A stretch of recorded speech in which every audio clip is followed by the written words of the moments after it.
This video is for chain stitch and detached chain stitch.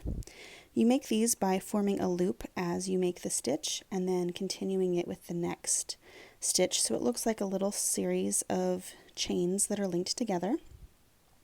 You can also make them individually and secure them one at a time, which is called a detached chain stitch or a lazy daisy stitch, and those can be made into little daisy-like flowers and leaves that are a very quick and simple embellishment. You can also get creative and alternate your thread color and do each loop anchored by the next color, or you can anchor the ends of your flowers with a different color.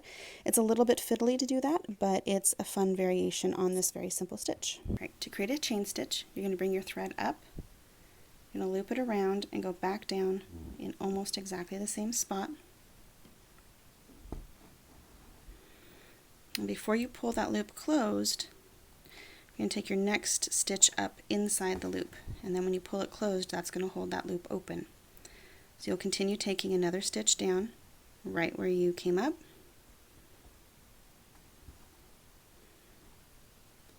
Take a stitch up through the inside of your loop and pull it taut. If you wanted to turn a corner,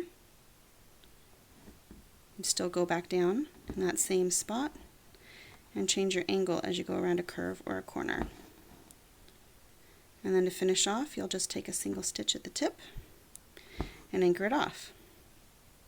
To do a detached chain stitch or lazy daisy stitch, you can come up anywhere you like and do the same thing. Just one single loop, anchored off wherever you want it to be. You can do these individually for leaves or little crocuses. You can do them in a set of 5 in a circle for a little flower. In this circular sampler, I used chain stitch here to outline the heart in the center of the design.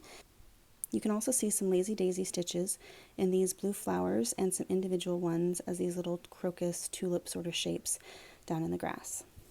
I used chain stitch to outline this J because it went around these curves very nicely. It was a little trickier at the points, but I just had to fasten off with an extra stitch and then take that turn at the curve. You can also see some detached chain stitch in these leaves that I used earlier on the O.